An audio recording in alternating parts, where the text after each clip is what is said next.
everyone, how's it going? My name is Jay and welcome to the channel. Today we're back here in Sannikovland in Planet Zoo. If you're new to the channel, Sannikovland is my current project in Planet Zoo where we're working on creating this lovely modern zoo in this lush tropical environment featuring animals from all the different continents. And as of right now, we are continuing work on our petting zoo. That sounds appealing to you? Feel free to hit the subscribe button and of course like the video if you do enjoy the video today.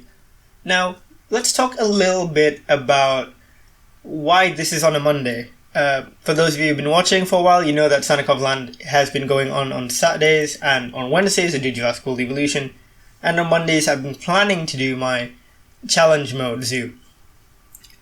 First off, I just want to say I've decided to discontinue the challenge mode zoo because I'm just not feeling it, and I'm really sorry. I know some of you really like that series, and it's such a shame because I've only done like 2 episodes of it, but I just really wasn't feeling that zoo. I wasn't really enjoying the process of building it that much. I thought I would when I started it, but it was just a bit of a hassle, and I'm really not good at recording live because when it comes to building, I tend to build a bit slower. That's why all my footage is sped up quite significantly so that, you guys don't get bored while watching. And I feel like I'm not making very much progress in the individual episodes for the challenge mode zoo, so that's why I've kind of decided to discontinue that. So I do apologize, I know some of you really liked it, but I want to make sure that when I make videos, I'm making videos I enjoy, because I feel then I'm putting in the effort and I'm making stuff that I know, I'm proud of, and I know that if I'm happy with something, I know that it's a much higher chance that you guys will be enjoying it as well. So yeah, without, drawing on about that for too long, let's talk about today's episode of Sannikovland, which is a little bit of a bonus one. I'm not sure if I'll keep doing Sannikovland on the Mondays as well as the Saturdays, but today's video is just us continuing the petting zoo. We are pretty much almost done with the petting zoo. We only have maybe, I think this might be the last in habitat actually. I don't know if I'll add one more.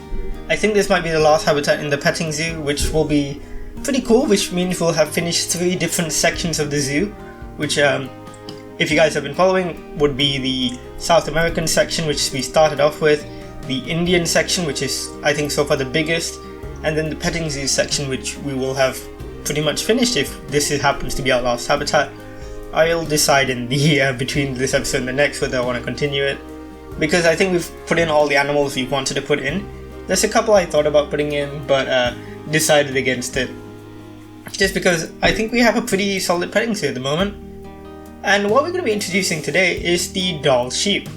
The Dall sheep was of course introduced with the Arctic pack a few months ago, back in December, and it was one of my favorite animals in that pack, and I actually made a Dall sheep habitat in one of my other park builds, Sannikovland Arctic Wildlife Park, so do check that out if you haven't seen it.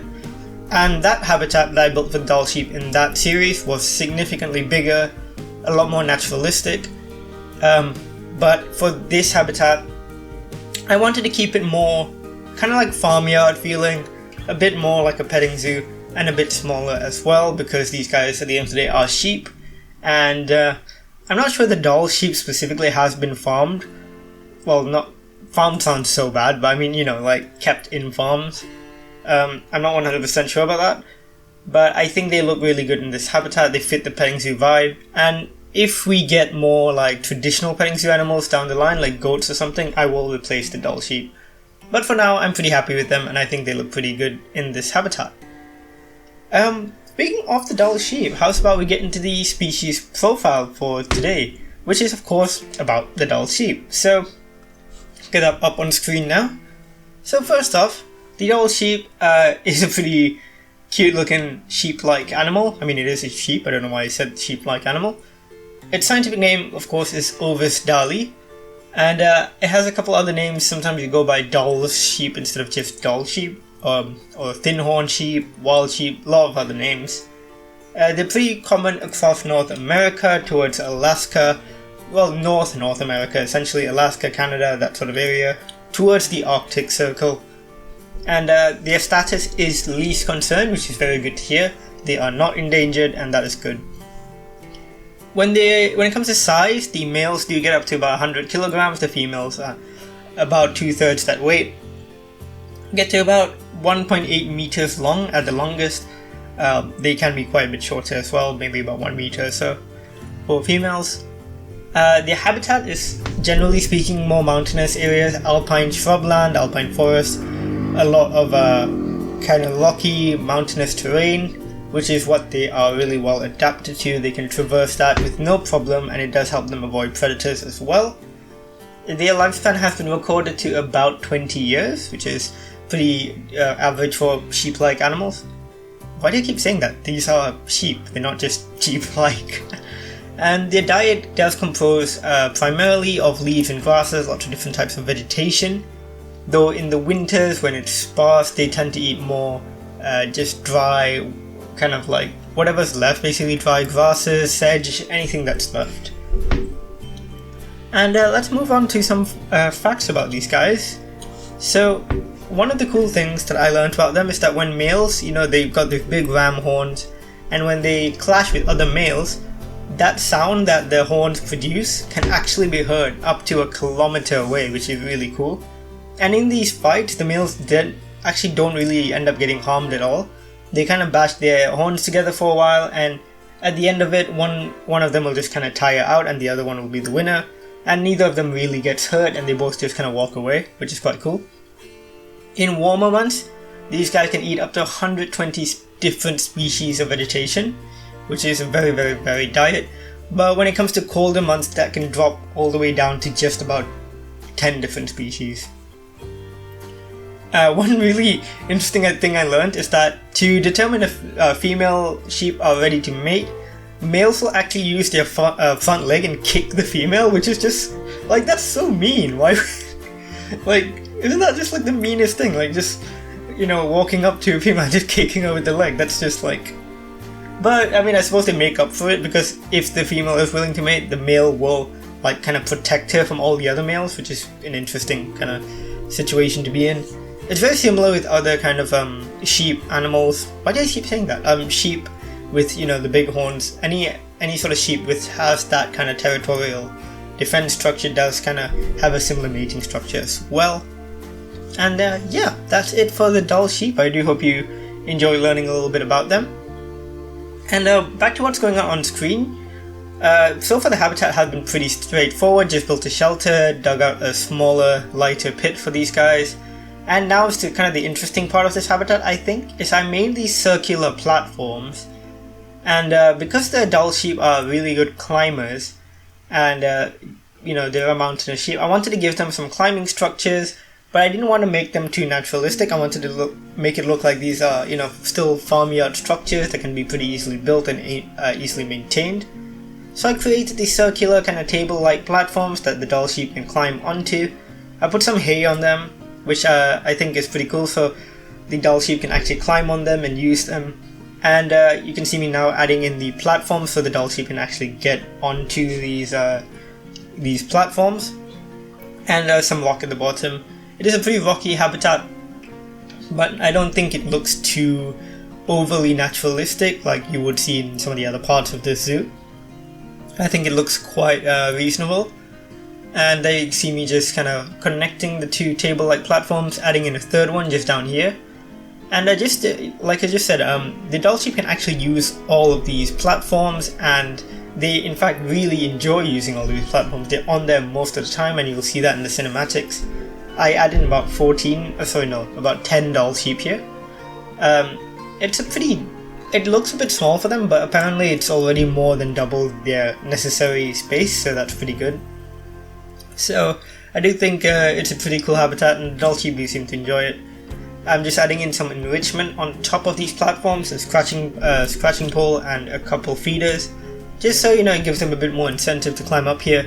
But even without them, I did test it out, and the Dall sheep still do really enjoy climbing. I don't know if it's programmed into their behavior to actually want to climb, but they do climb a lot. It's something I noticed even back when I was building my old Dall sheep habitat, which again I do recommend check out. I'll put a link in the corner of the video, because I really enjoyed that specific Dall sheep habitat, because it really gave me a lot to work with in terms of terrain and rock work.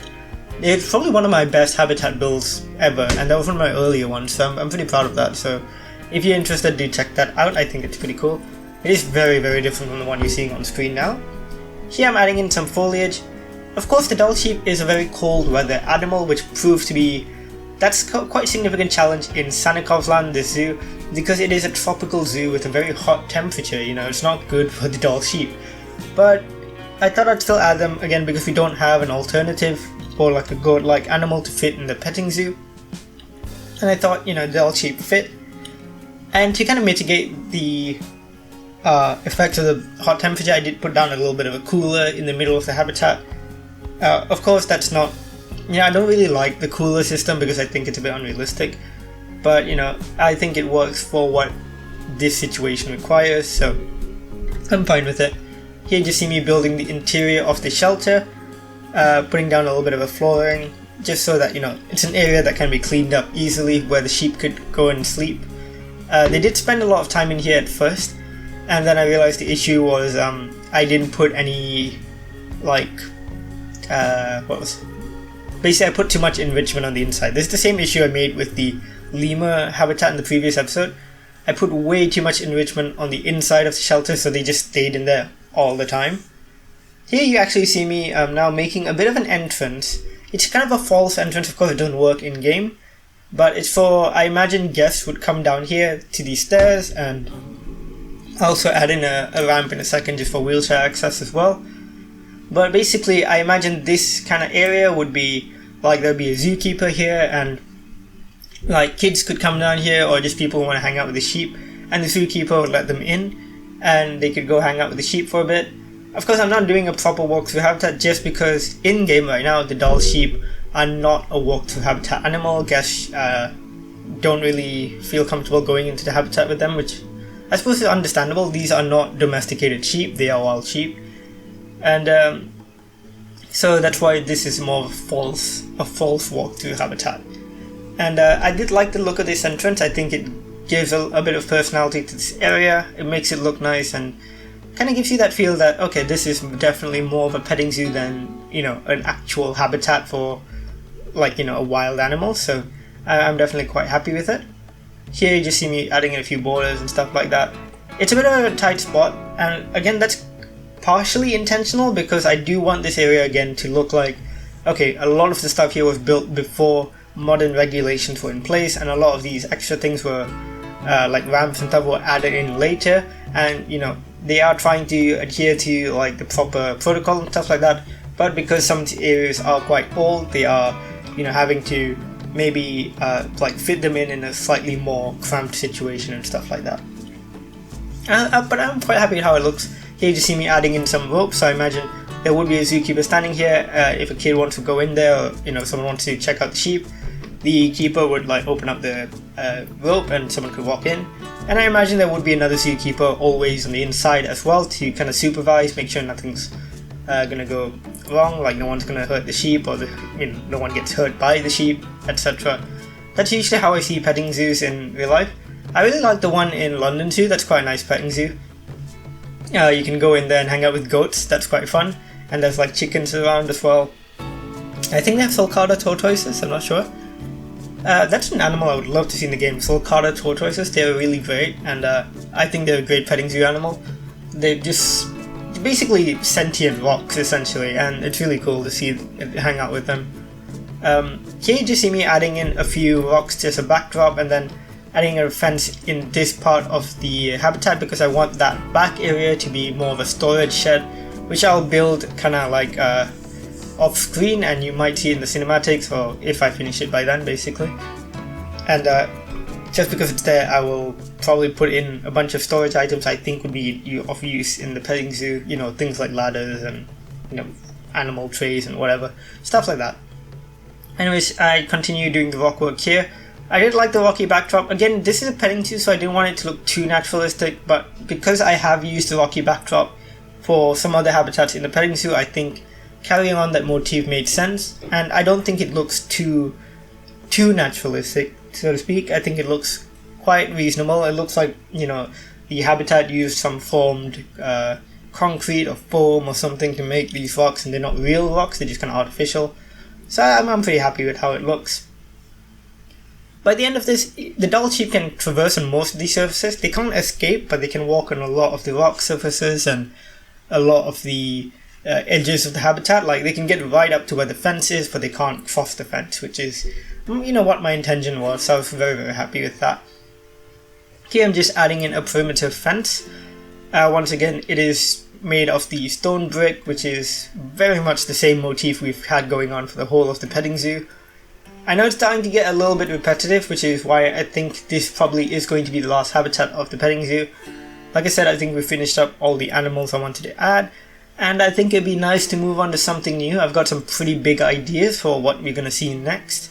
I am thinking it's most likely we're going to start working on the African section, which is going to be probably the biggest section of our zoo.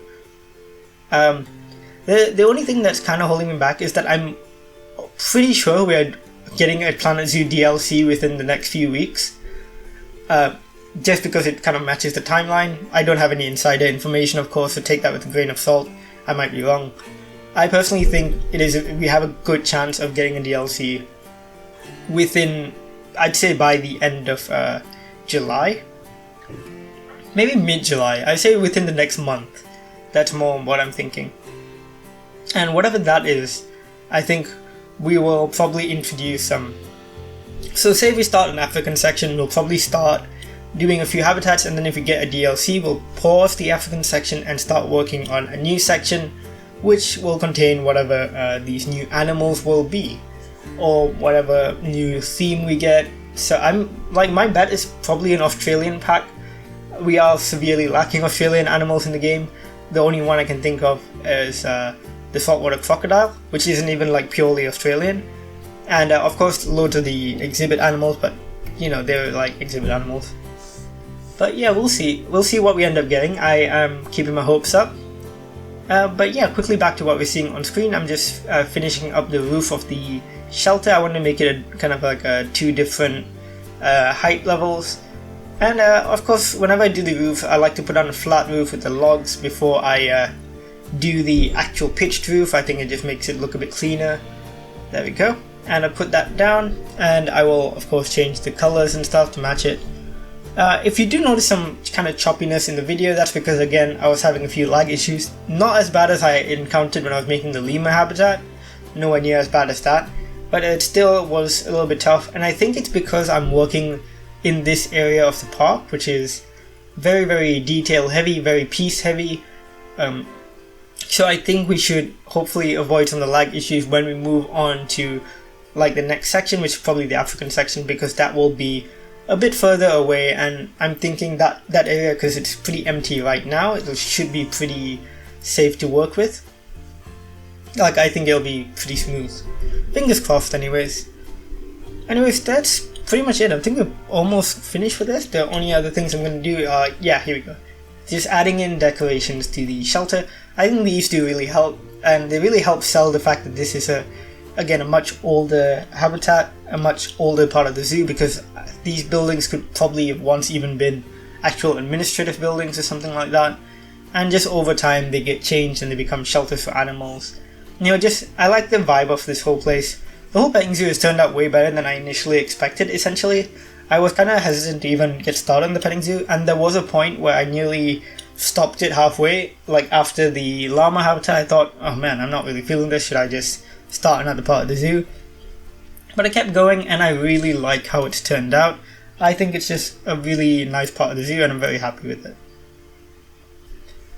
Yeah, now there's not an awful lot left. I'm just again adding in the windows, and this little corridor here is staff only, so one of the final things I will do after adding in these trees is put in a little plank doorway so staff can get in there. And I think that ends up looking pretty good. Here you actually are going to see me do my process of adopting all 10 sheep. I think it's 10 or 11, something like that.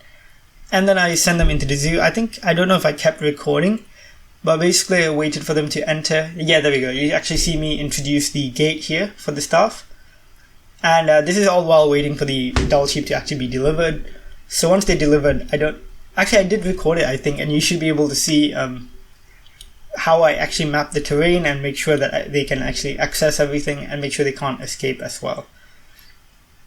So yeah, there we go. That's just me finishing up that gate, just squeezing it into place so that looks like staff entrance. And yeah, that's me just double checking that the sheep can't access these areas. making sure they can't escape, just changing and tweaking the rocks a little bit.